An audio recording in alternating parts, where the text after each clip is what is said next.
Imagine an herb where a light touch alone fills the air around you with a sweet aroma like anise or licorice, a flavor reminiscent of anise candy, yet entirely natural from nature. A plant once regarded by Roman emperors as the flavor of winter. Imagine a herb that can fully replace fennel and anise in the kitchen, rich in vitamin C and natural nutrients, beyond many common fruits harvestable year-round, even in the depths of harsh winter, planted once, never needing to be sown again.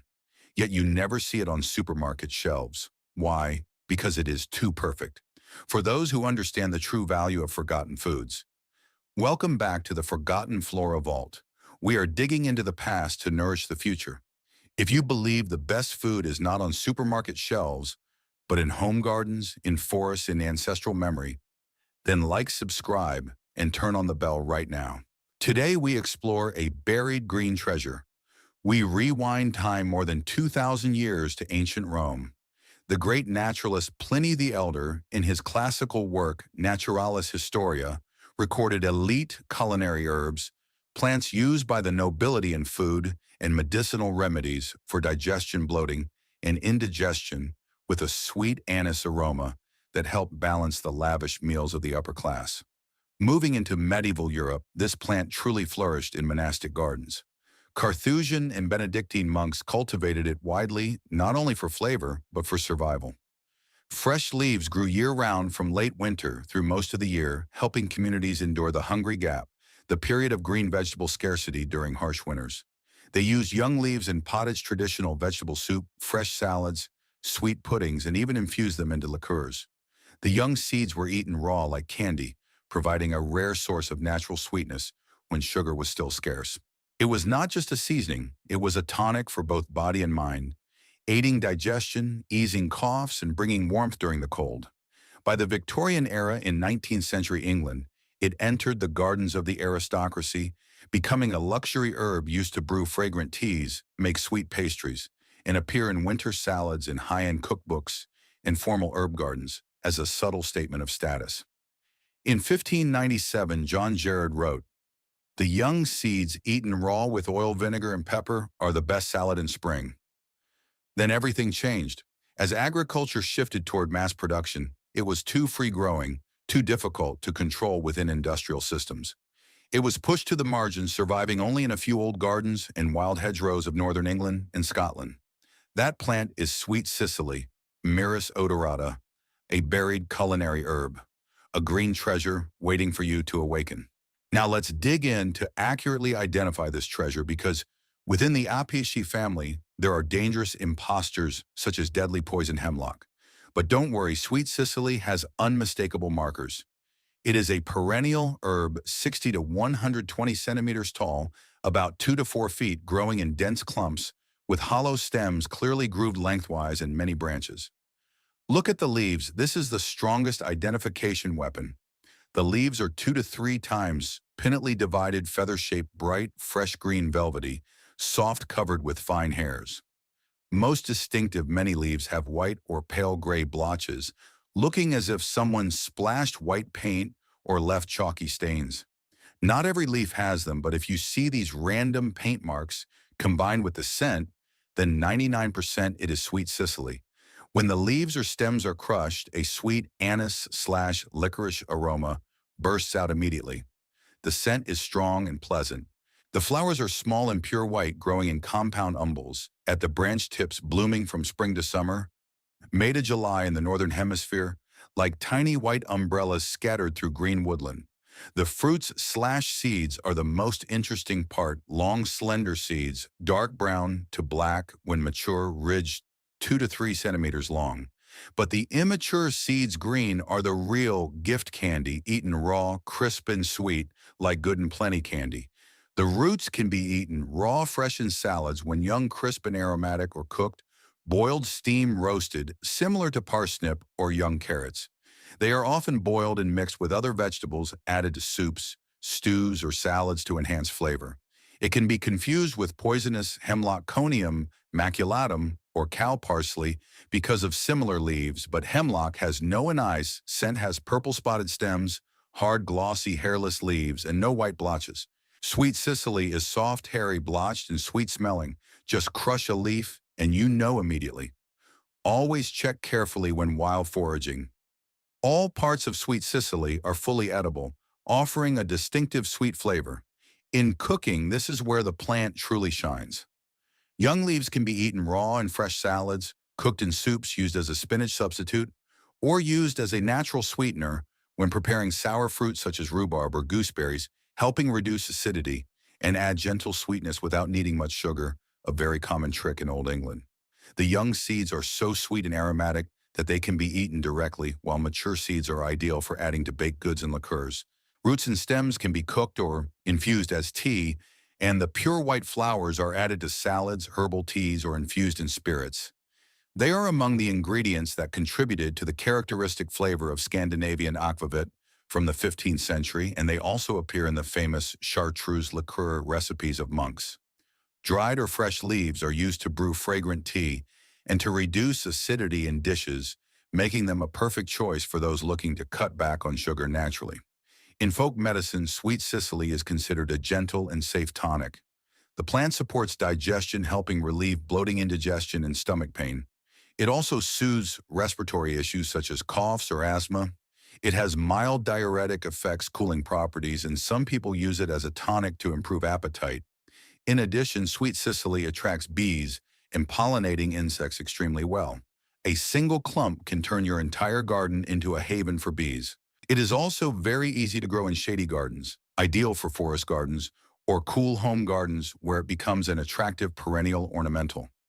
All of these benefits require only planting once, then harvesting without further worry. Now let's talk about what truly makes Sweet Sicily stand out, its sweetness. The core axis here, sweetness is not sugar. Unlike refined white sugar, which causes sudden insulin spikes, rapidly promotes tooth decay, and easily creates taste addiction by stimulating the brain to seek empty calories.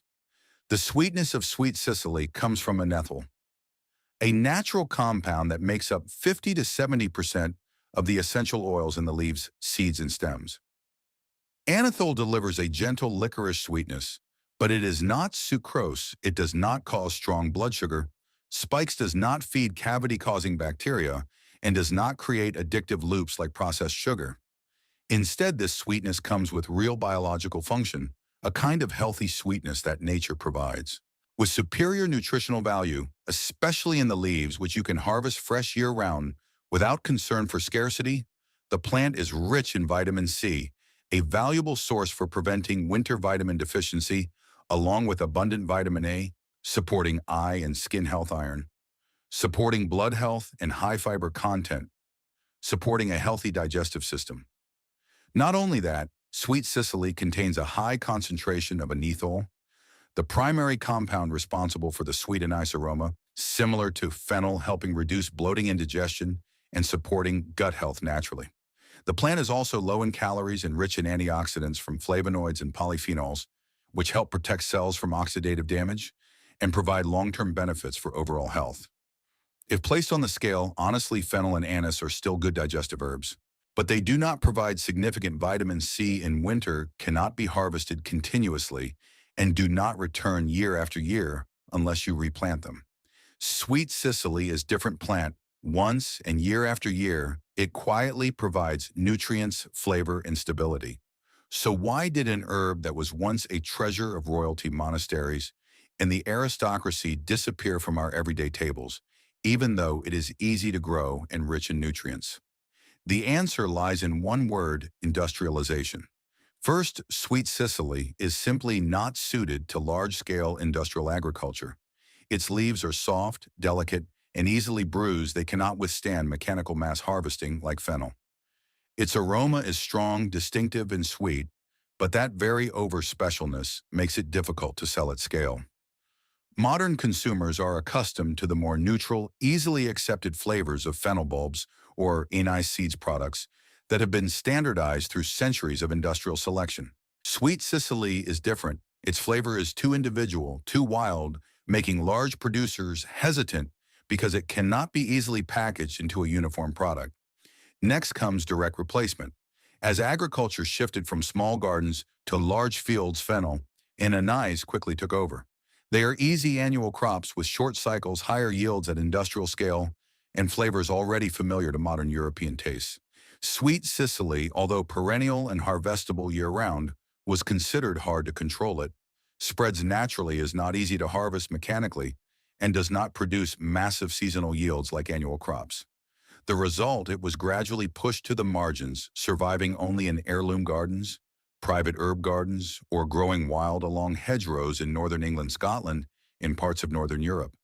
But the deepest reason, perhaps the one least spoken about, is this: it does not generate repeat profit.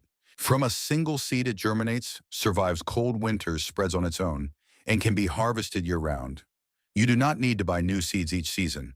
This is a real threat to large seed companies whose primary profits come from selling seeds every year. In the modern agricultural world where F1 hybrid and GMO seeds are designed not to reproduce reliably, a plant that is too free like Sweet Sicily becomes an outlier.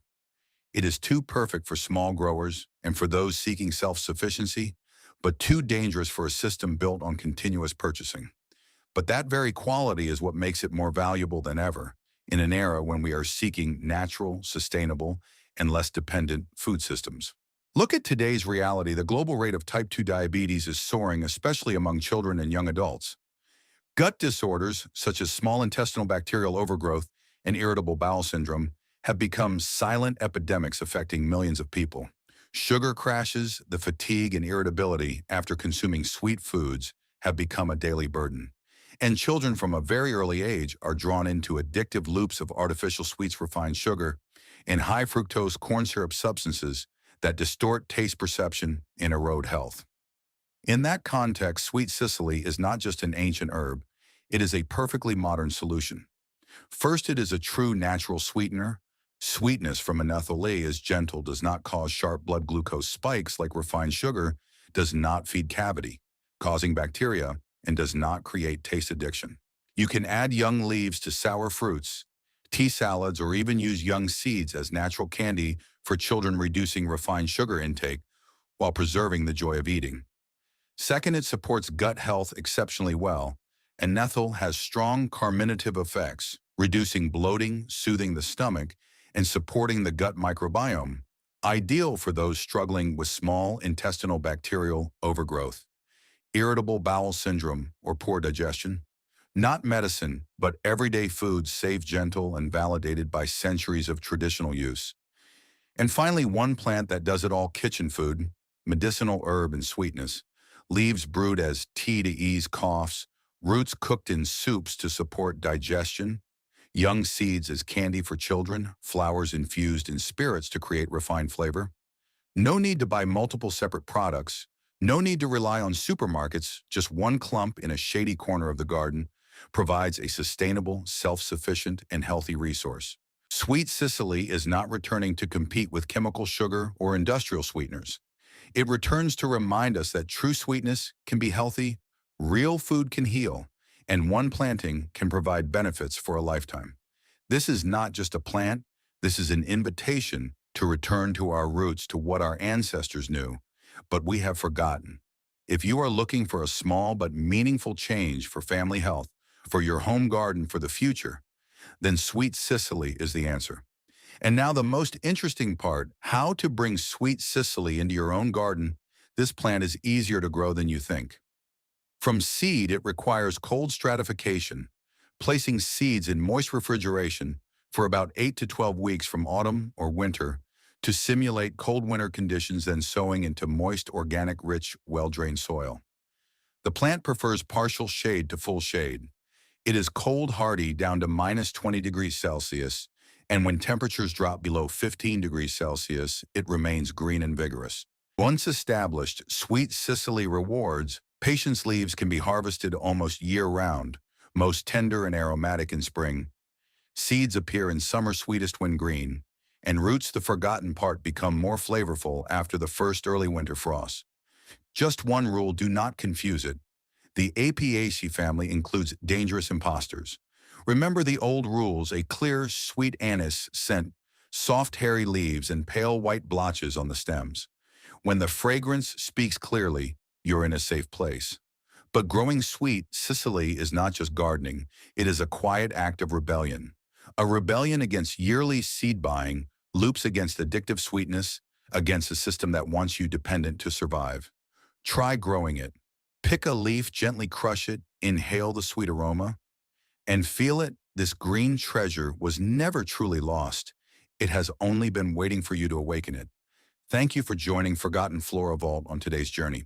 If you find value in what we have just uncovered, please share this video with someone who needs a little healthy sweetness, and subscribe so we can continue digging up more forgotten treasures together.